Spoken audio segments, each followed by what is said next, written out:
宇宙浩瀚无限，就像一团巨大的泡泡，泡泡之中囊括着五彩缤纷的星系，地球处在其中，也不过只是一个渺小的存在。5年前，整个世界都落下了泡泡，与之未知力量的泡泡造成了巨大的混乱。在那之后，东京地带发生不明原因的大爆炸，作为爆炸中心的东京被巨大的泡泡包裹。即使各地都不再落下泡泡，东京中心仍旧持续的发生这样的现象。在堆积的泡泡破碎成水的时候，东京便不再是日本的首都了。从全世界蜂拥来的众多科学家都未能解开泡泡之谜，最终一个接着一个离开了东京。就这样，东京被舍弃了，自此成为了禁止居住区域。但不知何时，出现了一群非法拘留的少年钻进了泡泡内，他们都是因为降泡现象而变成无亲无故的孤儿。流浪在这片土地的少年们有一个乐趣，就是在废墟之中跑酷，并且这个兴趣爱好还演变成了有规模的赛事，被称为东京斗酷。人们纷纷下注选择自己认为能赢的对手，其中一个叫苍蝇的队伍，迄今为止完成了42场37胜的伟绩。如果按照以往，大家肯定会继续选择 BB， 但是今天不一样了，这一次比赛的场次可是在另一支队伍电人的主场进行。这场比赛的难度可谓是拔高了至少1倍，因为在废墟之下的海面上有一个巨大的漩涡，被人们称作蚁坑，一旦掉入其中就会被强制出局。一旁的新人询问隔壁的小哥赛事具体规则是些啥，小哥告诉新人，东京斗酷就是各自拿出生活必需品作为赌注，两个5人小队跑过来进行的比赛，只要掉进海里就算出局，拿到旗子就算胜利。这场比赛的确危险，当然生活在这里的人都是以此为人生乐趣的笨蛋，也是如此，东京的治安才能稳定。当然对于他们来说，这不仅仅是普通的跑酷，毕竟是5人一组的队伍，自然要有策略去封锁对方的头牌选手。所以 BB 队伍的瞩目选手也是他们年纪最小的孩子兔子，成为了电气忍者队长的目标。电人队员们全都朝兔子追赶，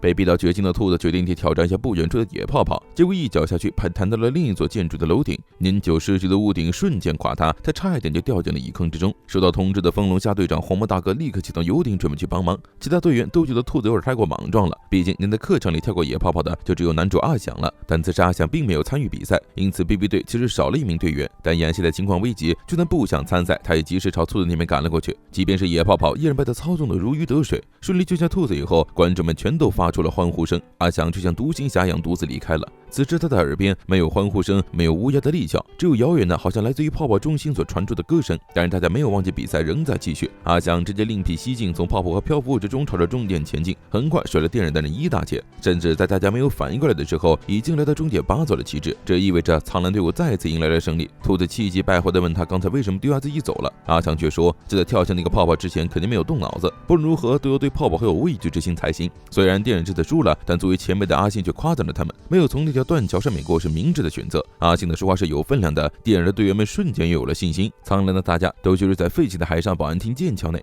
大家就准备好好品尝一下这次获得5000的啤酒。亲姐反手就给拿走了，毕竟未成年禁止饮酒。一旁的小光头让他们不要再白费力气了，亲姐是不会同意和他们一起喝酒的，毕竟他们只是对方的调查对象而已。亲姐是他们一起生活在船上的女性科学家，专为了研究泡泡来随着观测引力异常的。一群小孩里，亲姐最在意的就是阿翔，他不知道这小子为什么整天戴着耳机在那里装忧郁，不过他更在意的是在今天救兔子的时候往泡泡上跳，为什么那么自信，不会掉进蚁坑里吗？阿翔知道自己是不会掉下去的，因为他能够听见泡泡的歌声。话音刚落，他就听见东京岛那边再次传来了歌声，孤身一人开着潜艇往那边赶，阿信也赶紧开船追了上去。作为爆炸中间的铁塔，也是被复杂引力场的云覆盖，无论什么科技设备都无法观测到其中内部，甚至传出了幽灵的玄学谣言。阿翔到达了自己所能到达的最高点，想进一步去倾听泡泡的歌声，于是再一次腾空而起，利用泡泡的弹性到达了更高点。就当阿翔以为自己要成功到达上方时，却在本应无人的瞭望台中看到一名小孩的身影，一个失神的很快就被引力甩了出去，差点就被蜘蛛巢漩涡给吸了进去。阿翔赶紧将自己甩开，又一次落入了危险的蚁坑之中，还被飘来的摩托车给撞了。他赶紧抓住了一旁行驶的电车，但被困在其中的阿翔还是因为溺水而失去了意识。在这之中，有一颗小小的泡泡凭借自己的力量冲了过来，在与其他泡泡结合之后，一名少女出现在了眼前。少女赶紧给他做人工呼吸，带他离开了水域。看着沉睡的阿翔，少女伸手想要触碰他，仅仅是接触到的一瞬间，他的手就变成了泡沫。幸好阿信紧跟他们后面，顺利将两人给接了回来。阿信向众人介绍，眼前的蓝发少女是阿信的救命恩人，但不管怎么看，这个少女都非常的奇怪，是大家没有见过的陌生面孔，打扮也奇奇怪怪的，行为举止都像是一只野生的猫咪，她的动作非常轻盈，众人根本抓不到这个泡面强盗。在看到烧得滚烫的开水以后，他也是不怕疼死的将手伸了过去，吓得众人赶紧将冰水端了过来替他降温。虽然不知道这名少女从何而来，但是在极高的体术被阿信给看上了，说不定这又能成为比赛的一员猛将呢。晚上，秦姐走出房门时，发现了少女一个人在外面发呆，害怕他着凉，便将衣服搭在他身上，顺便送给他一只手套遮住变成泡泡的手指。虽然少女被安排和晴姐睡在一起，但半夜还是偷偷溜进了阿翔的房间，可每一次触碰他的手就会变成更多的泡泡。第二天一早，苍蝇的众人来到甲板上训练，阿翔一般都是和独行侠似的，但现在因为奇怪少女的存在，他不得不来到甲板抛头露面。少女一见到他就十分开心，大侠还是一如既往的冷漠。见状，少女夺走了他的耳机。到达顶端时，他看着远处的铁塔哼唱起了歌谣。少女的实力的确不容小觑，就连只有阿翔才能会的高难的动作他都能做到。队员们竟然告诉队长，是时候招揽新成员了吧？而此时新成员竟然溜到了鸡棚里捏鸡蛋玩，搞得鸡飞蛋打的鸡还扑到了阿翔的头上。吃午饭的时候，阿翔告诉少女，锅子里的就是被他抓烂的鸡蛋，下次不许这么干了。少女不明所以，接过了勺子将蛋清搅得一团乱，真是一名奇怪的少女。说起来，众人不知道她的名字呢。阿翔想起之前她唱歌的话，不如给她取名叫歌好了。显然少女十分喜欢这个新名字。见到大家都呼唤自以为小哥时，笑得特别开心。至此，她在这艘废弃的小船上也有了自己的容身之所。晚上，晴姐又进自己的办公室，继续研究引力有关的变化，确认布局流程没有问题以后，伸了个懒腰，为了犒劳阿信，拿了2罐啤酒进来。两人先是闲聊了一会儿，紧接着晴姐询问阿信为什么现在不跑酷了呢？阿信说自己年纪已经不小了，还有就是他有一只腿是义肢。晴姐大概知道那是在挑战铁塔时造成的。阿信觉得自己这种鲁莽的人就是要人好好看着才行，毕竟阿翔也是铁塔事故的幸存者。晴姐倒觉得既然如此，就不要再让一些孩子做危险的事了，况且他们本就不该留在这个地方。阿信笑了笑，这都是不得已而为之，毕竟泡泡以外的世界让他们觉得难以呼吸，所以大概在这里才能作为真实的自我。就像阿信一样，他的妻女都在事故中丧生，只剩下了自己一个人和这里的孩子们相依为伴。除去最开始出现的队伍 BB 以及电人之外，这里还有其他几支队伍，其中一支就是以科技取胜的送葬队，另一支则是以红毛大哥为队长组成的风龙虾队伍。风龙虾队伍的力量是不会输给其他几支队伍的，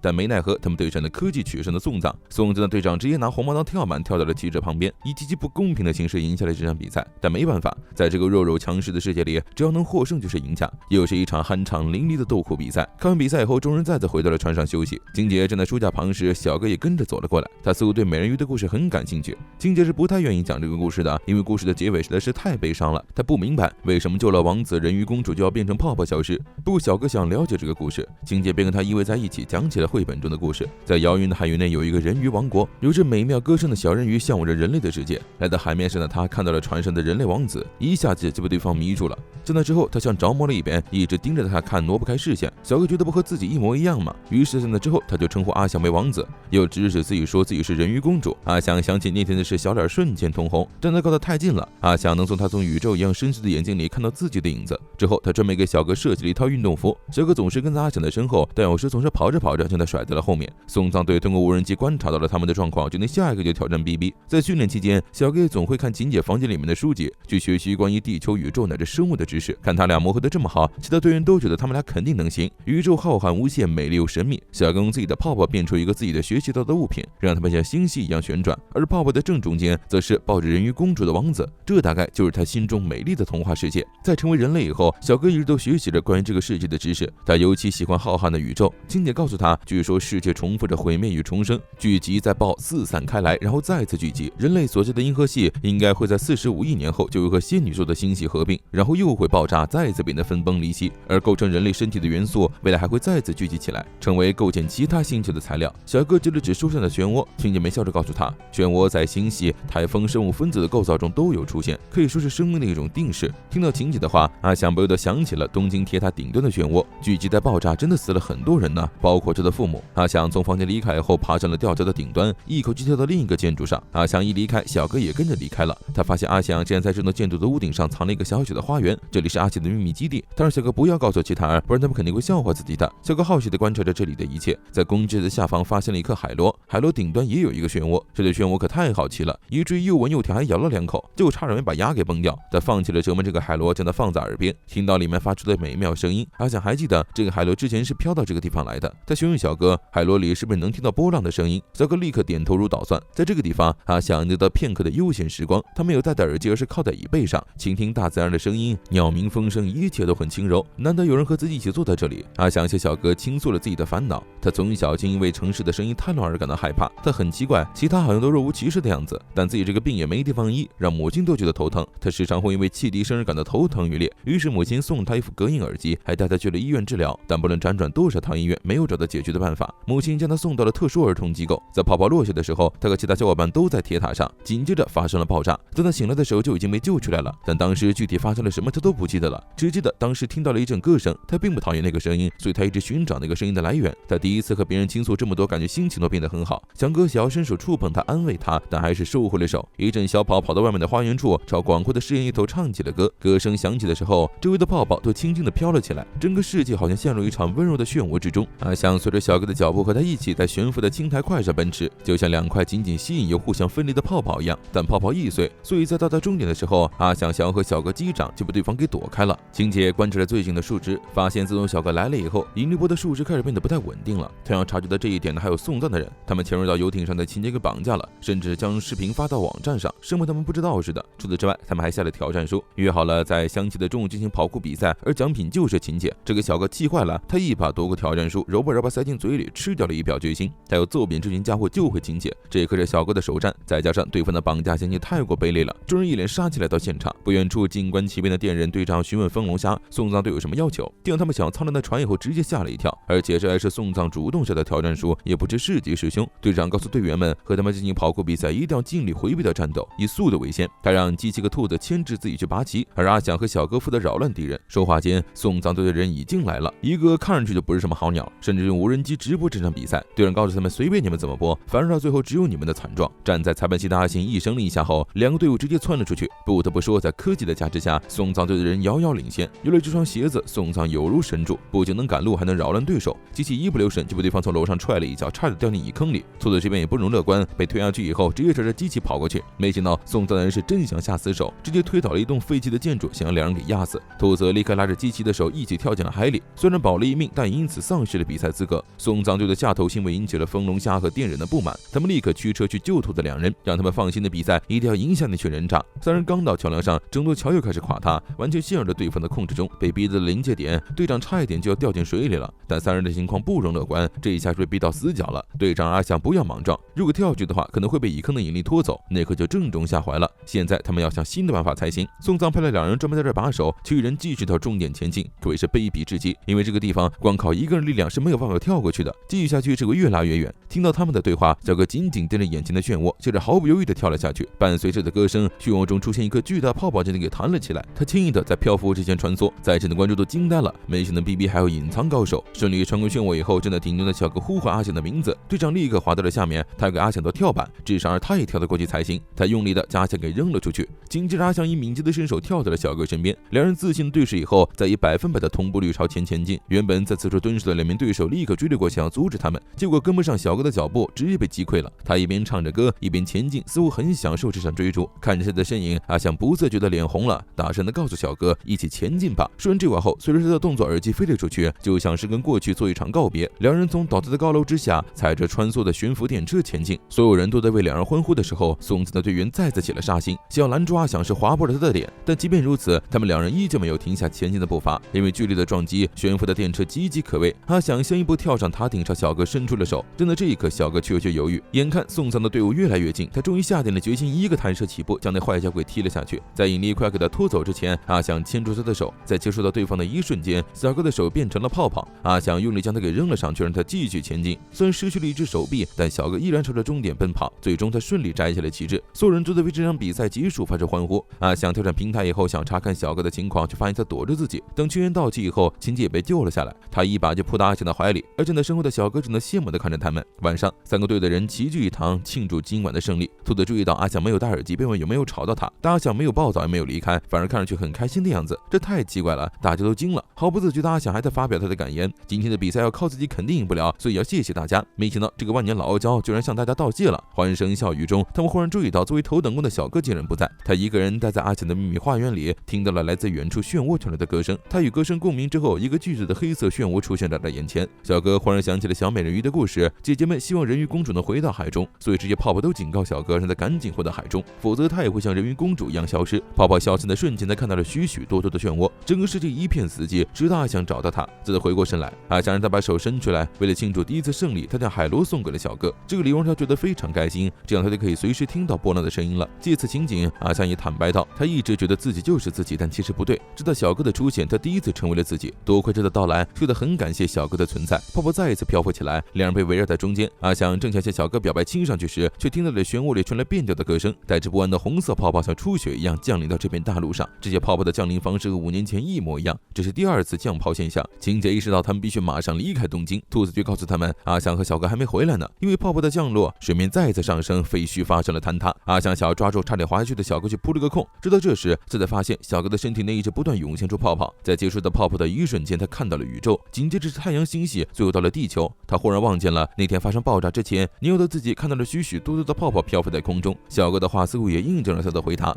人鱼公主为了再次见到王子，浮上了海面，但人鱼公主的胸膛仿佛要裂开了似的，因为她知道今天是自己最后一次见到王子了。她知道漩涡在叫自己回去，她必须阻止他们才行。阿翔想要追上小哥，却被红色的泡泡拽入了海水之中。众人启动羚羊号，打算离开东京，中途救下落入水中的阿翔。东京塔上的漩涡越来越大，东京马上就要沉没了。情节已经将关键数据传到了总部，发出了求救讯号。冷静的思索以后，情节发现了不对劲的地方。小哥出现以后，世界发生了变化，还有只有他们2人才能听到的歌声。歌声的来源是被漩涡包裹着的东京塔。情节知道，如果自己告诉阿翔的话，他肯定会贸然再次前往东京塔那边。羚羊号此时遭遇到大危机，撞上了一旁的断壁残垣，整艘船都停了下来。但就算不说，阿翔要执意前往东京塔，因为小哥在那里，他不能放任对方不管。阿翔想要阻止他，毕竟这一趟非常危险，泡泡也进入了活跃区，所有人都在阻止他。但阿翔却坚定地告诉队长，小哥就在那里。众人都知道他们没有办法阻止阿翔，他们也没法看着逼逼的王牌落海，所以大家都出发寻找小哥。情节拉住了试图阻拦的阿信，告诉他们这一趟必须要去，因为铁塔上有着只有阿翔和小哥才能明白的东西。在这里参加东京斗魂的每个人都最重视个性了，不是吗？因为先前路过的时候，队长他们顺手救下了飘扬的送葬队，所以作为回报，他们掏出了自己的高科技跑鞋。虽然很不好意思，但这一次阿翔还是和队友们搭桥喊出了制胜的口号。出发前，阿翔告诉队友们，红色的泡泡非常危险，会粘在身上将你拖下水，所以这次他们不能大意，必须好好观察才行。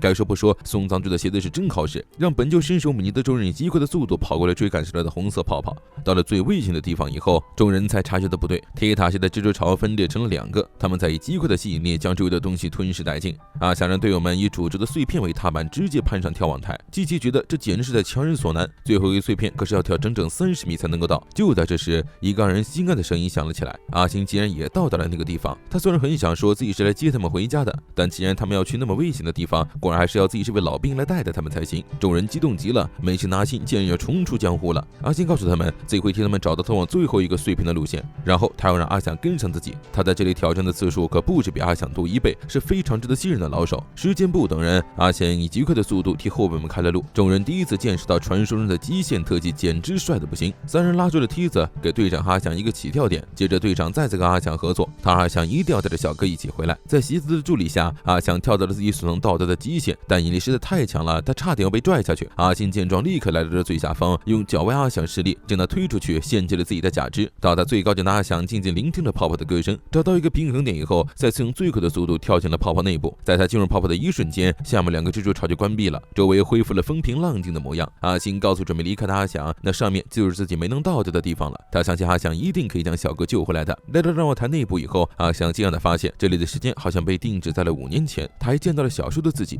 记忆一下子变得清晰了起来。那天在泡泡降临到这世上以后，他没有再听到潮泽的声音，只听到了泡泡的歌声。他伸出手隔着玻璃和泡泡对望，但是这个行为彻底惹怒了泡泡们，因此发生了巨大的爆炸。但他清楚地记得自己被温柔的泡泡裹着，没有受到伤害，而那个小小的泡泡正是小哥。他将手搭在小时候自己的肩头，周围的人像泡泡一样消失无踪，这里也恢复成了真实的模样。这一下，阿翔彻底看清了铁塔上的泡泡是多么可怖的形象，而在那个泡泡前端的是被紧紧抓住的小哥，抓住他的不是别人，正是幻化着和他一样形象的姐姐们。阿翔毫不犹豫地冲了上去，再次遭到了泡泡们的阻止。泡泡的歌声变得刺耳又难听，时间轴再一次转动了起来。阿翔想要接近小哥，却被巨大的泡泡给困住。小哥知道他是来找自己的，他想要去救他，但他再一次想起自己一旦触碰到他之后，就会变成泡沫消失。不过片刻，他就做出了决定，就像是最终选择坠入海中的人鱼姬一样，他挣脱了姐姐的束缚，将阿翔给救了出来。这次他终于能够拥抱到阿翔，但代价是他会化成泡影，消失无踪。醒来的阿翔看到追赶来的红色泡泡，立刻恢复了神智，抱着小哥找到了生路。没有漩涡支撑的铁塔瞬间倒塌了下来，两人在逃亡途中就像2个泡泡一样分开，又再次团聚。其实人鱼公主意识到知道自己的选择，她只要待在岸上就已经足够幸福了，因为那段时光胜过了一切，甚至比自己的生命都更加珍贵。所以即使知道自己的身体化为泡沫，她一点也不害怕。小哥也是如此，他滚烫的泪珠化作了自己所见到的世界美好的万物，将红色的泡泡一个一个击破，两人一同坠入到了海中。阿翔见他救上来，却只能眼睁睁看着他他变成泡沫离开了自己。小哥告诉他，正是因为遇到他，自己才成为了自己。拥有了人类的心是会觉得难过的，心会怜惜他人的心。小哥消失了，只留下了阿翔递给自己那枚海螺项链。天空中的泡泡恢复了漂亮的蓝色，这一次他们轻柔地降落在了地球上。众人都明白是消失的小哥拯救了他们。天空中出现的漩涡意味着新一轮的开始，毁灭和重生不断轮回，构成万物的元素最终会化为恒星，燃烧殆尽后，它所才被释放出来，再次形成漩涡混杂在一起，最终分离。哪怕这个世界的生命不在地球毁灭，大家也终将化作一个巨大的漩涡。所以这是小哥向阿翔许下的承诺，他们终将重逢。士兵退潮以后，重建工作也逐渐开始了。在那废墟里生活的众人依然举行了跑酷比赛，电人再一次和苍兰展开了对决，空气中依然漂浮着许多细小的泡泡。但阿翔知道有一个泡泡会随着自己一起奔跑，这是他们所做下的再次重逢的约定，就像萦绕着大家旋转的万物。